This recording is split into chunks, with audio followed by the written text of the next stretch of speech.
Good afternoon and welcome back. I'm Marcus Peter. St. John Vianney, his feast we celebrate today. And he once said that the priesthood is the love of the heart of Jesus, and when you see a priest, think of our Lord Jesus Christ. We talk about the meaning of the priesthood with Daniel Lendman. Daniel is Dean of Students and Assistant Professor of Theology at Ave Maria University. Daniel, great to speak with you. How are you? Oh, it's good to speak with you too, Marcus. I'm doing very well. We just welcomed our early arrivals yesterday, and we're looking forward to new students coming on for orientation on the 17th of this month. So it's an exciting time at the university.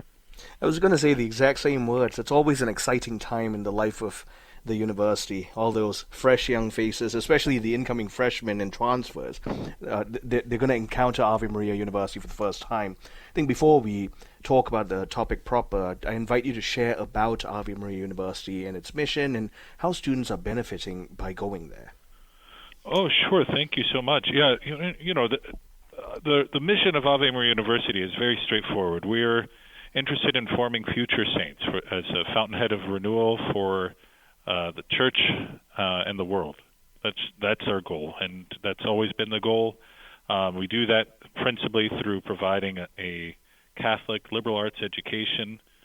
We've got 30 or so majors now across disciplines, from theology to engineering, all with a view to really raise up leaders for society, and that's the idea. And we believe having that foundation in a liberal arts education will serve them well in whatever area or discipline that they study or career that they tackle, that they'll be equipped to really be servants of Christ and please God's saints in this life and in the next.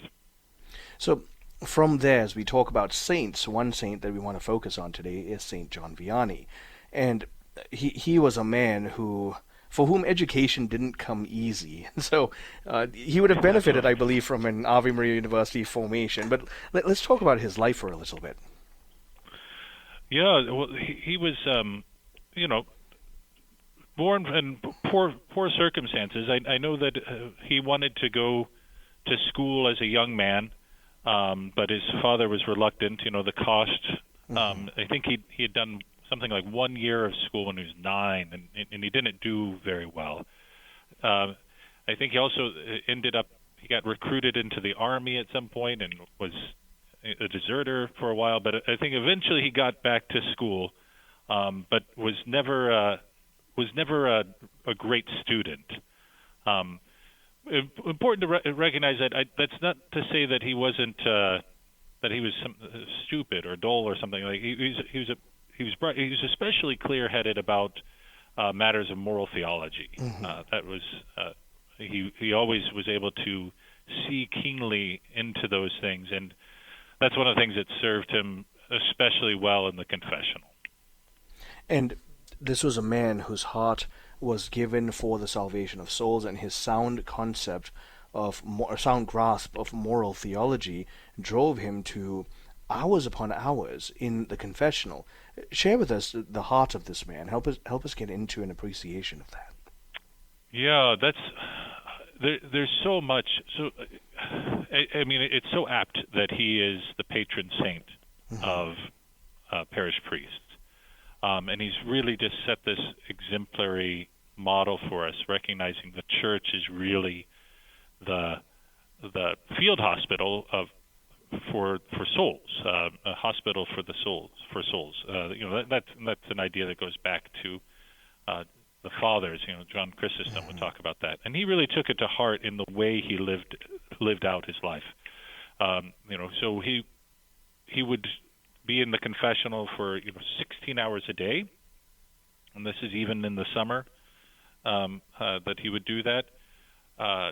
Always being ready to minister to the poor, and this became well known, and so people were struck by the guidance and insight that he had, and the great love with which he had for souls. He was known to say something to the effect that he would give light penances and would kind of make up the difference, as it were, in his own life. So he lived a very ascetic life, often keeping late vigils and fasting, all for the sake of souls. when he was canonized, he was in that same month. We had doctors of the church like Therese of Lisieux and Peter Canisius, who were also canonized, and yet he is no less a saint than these great teachers. I know the temptation is to look at the Aquinas and the Augustines of the world, but we have to remember that men like these, women like these, also make up the great magnificence of the communion of saints. Absolutely, and I think you bring up an important point. There's not necessarily, the formal teaching, but there's always that example, and the particular humble example. I often speak with my students about the lives of saints, and that one of the reasons that it's helpful to study their lives is to see the great variety of ways in which sanctity can be realized. There's no one way to be a saint. And so you don't need to be a great intellect or teacher to be a great saint or even a great priest. What is needed is that devotion to the people around you. So St. John Vianney recognized deeply the great sanctity of his office, and he saw it as an office of service. So he if he's going to be a priest, I'm here for souls, and that's and all parish priests can be inspired by that as an example for how to minister to souls. And this is really crucial. It's no surprise that his devotion to time in the confessional attracted many people, sometimes tens of thousands of people that would arrive to this little village to be near a saint, as they called him, even while he was alive. Can you also share with us how that drive of his heart, whether we are ministerial priests or not, should be part of how we live out our baptismal call, that you and I, in our own spheres, are here for souls as well? I think that's a profound point of reflection. In fact, I think perhaps there's a kind of clericalism that's always on the verge of creeping in here, where we say, oh yeah, that kind of great service and devotion, that sort of radical commitment, that's for priests and religious. But you're exactly right. It should be a model for us all in that way, in whatever way of life that we're called to or living out. That we have to live it in a radically, in radical service to God and to God and our neighbor through charity. I think that's exactly right. So perhaps it's not 16 hours in the confessional, but it might be 16 hours of work for a great cause, for if you need to, or staying up 12 hours through the night, taking care of sick children, or those sorts of things, all doing it with great love. I think that's exactly right. That's he's a real inspiration for all of us in that way. We're running out of time in this segment, but given what you've just shared, Daniel, I also want to invite you. You and I had conversations about this in the past. We've lost our capacity for just a life of sustained, peaceful contemplation. I mean, John Vianney sat in that same confessional for 16 hours. This was a man whose heart wasn't restless. That's right. That's right. And I think that's worth a much longer conversation than we have opportunity for. But yes, he was able to do that, I think, because he was at peace with himself, and he was able to be at peace with himself because he was content in the service of God that he was carrying out at that time. And that's so important. I'm talking with Dr. Daniel Lendman. He and I are old friends, and he is now the Dean of Students and Assistant Professor of Theology at Ave Maria University, our mutual alma mater. And we're talking about St. John Vianney and, frankly, the wondrous lessons that we can learn from his life, and to talk about the priesthood with him on the other side of the break. Stay tuned, I'm Marcus Peter.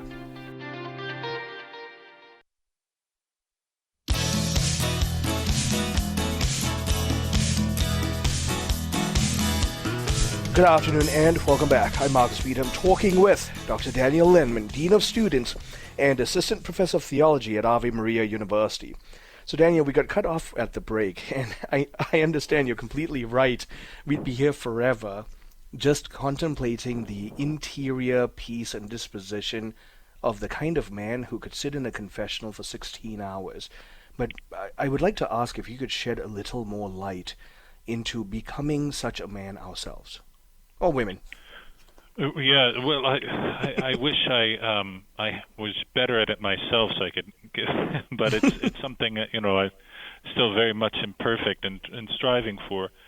There's a lot that goes into this kind of interior peace that's so necessary.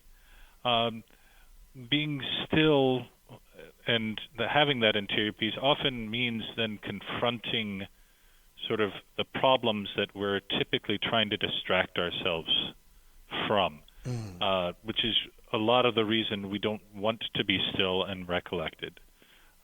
We're typically trying to avoid those things.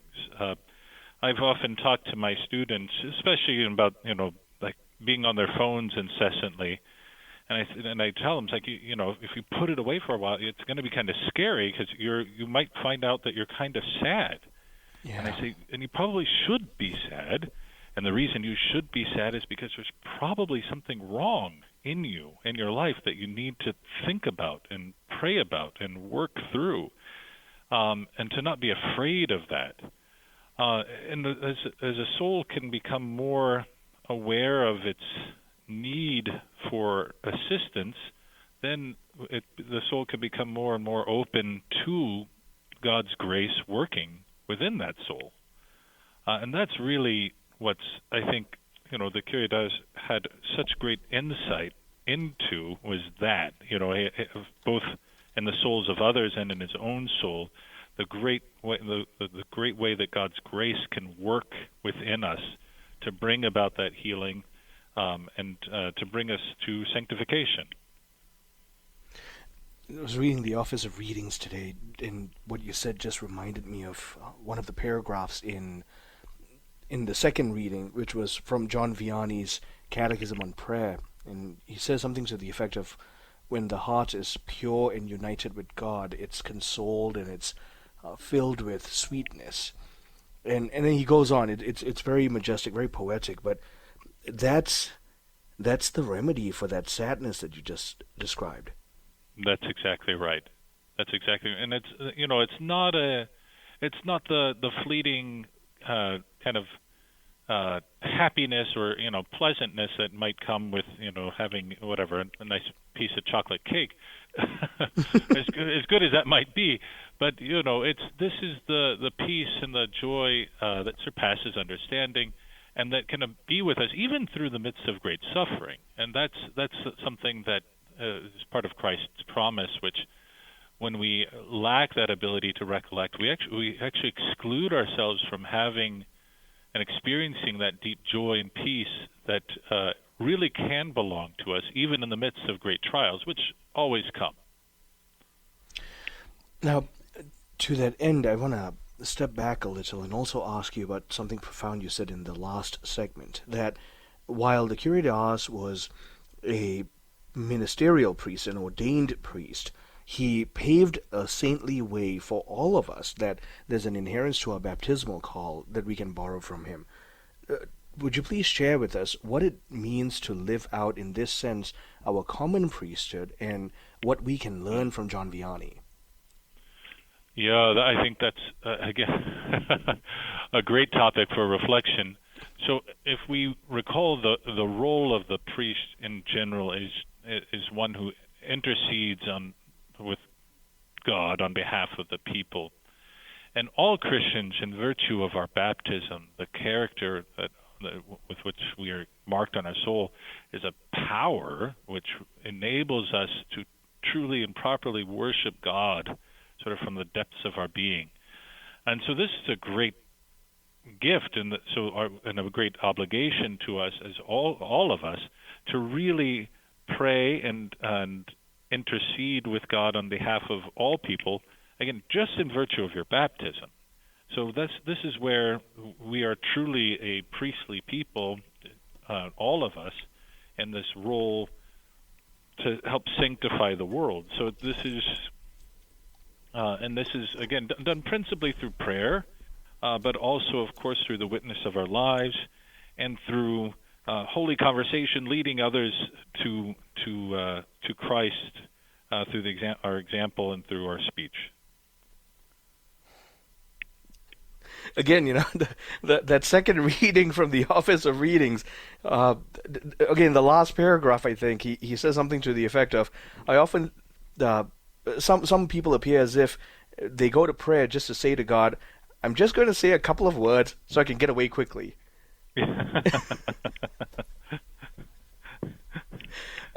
And no, go ahead, please. Well, that reminds me about the way some of my children approach prayer on occasion. Okay, let's be honest. That's also me, and so many of the adults we know, right? I just got to get this in, and then I'm in, I'm done, I'm out. Yeah. As opposed to, we're really called to rest in God and prayer, right? And this is, and sometimes, especially if we have pressing concerns and things like that, it's like, oh, I've got to get up and do this, I've got to do this. It is important for us to pause and reflect.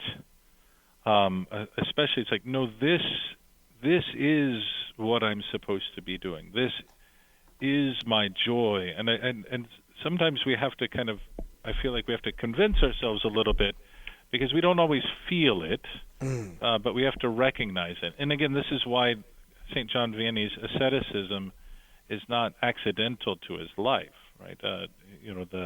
We have to be disciplined in our lives in order to have that clear spiritual insight about the presence of God, and doing the work of God in prayer is our joy. And it's hard for us to recognize that if we're always thinking about the next pleasant thing or pleasurable thing that we want to be doing, or even the next work or pressing thing that is around the corner. Okay, you highlight a tremendously powerful point that I'd like to invite you to speak deeper into. John Vianney, as he sat in those confessionals, as he spent hours in adoration, as he rehearsed his homilies out loud multiple times before delivering them,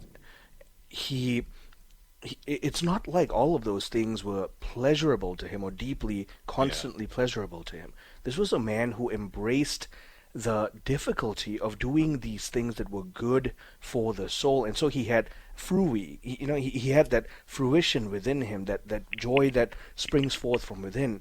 I invite you to compel us that way. Oh, that's a rich reflection. Thank you for bringing that up. This is, well, I guess I'll go about it this way. The kind of easiest sins for us to fall into are the sins against temperance. They're frequent, and maybe not all of them are very grave, but they are the most kind of persistent for us. And so this is why it's so beautiful that the Church gives us dedicated seasons for fasting and things like that, so we can enhance our discipline and practice, especially in those times, so that we can form that habit really of infused temperance and grow in our understanding and docility to the work of the Holy Spirit in us, to see where we need to be more penitential and more ascetic in order to serve God in our mission wherever it is. So, we all have different states of life, and so maybe your state of life, it's like, well, I can't do this fasting or something because I need to, I have a heavy lifting job, and I'd faint on the job. Okay, that you need that prudence to guide your work. But whatever that asceticism might look like, it might look like embracing this work, whatever that work might be, with even when it's difficult, again, for the love of God and for the love of neighbor. And that really is the Christian life, understanding that we're not made for a constant series of pleasure to pleasure to pleasure. And in that light, if John Vianney was alive today, Daniel, and he took a look at just how we as a society have deliberately crafted technology and life to distract and pleasure us in short, constant bursts. What would he say to us? Oh my! Yes, I think he would see that all of that is sort of inevitably weighing the souls down. The one of the great probably sins of our age is just that this kind of apathy in souls, this inability for souls to really get up and realize that there's some work to be acedia is what we call it, really, to recognize that we need to embrace the challenges of life. And this is, some the critics of the faithful will say that we're sort of sadistic or something of this. This is not what we mean. This is not because we like suffering for suffering's sake. It's just recognizing that suffering is a part of this life, and you can either try to avoid it, and then you'll run into more and different kinds of worse sufferings, or you can learn to suffer well. And the only way to suffer well is to suffer with charity in Christ Jesus. Daniel, as usual, always a joy. Thank you so much for your time. Thank you so much. It's always a pleasure. My guest has been Dr. Daniel Lendman, Dean of Students and Assistant Professor of Theology at Ave Maria University. We've been talking about lessons we can learn from St. John Vianney as we celebrate his feast day. Let's learn to emulate the heart of the man who was given entirely for Christ. Stay tuned. I'm Marcus Peter.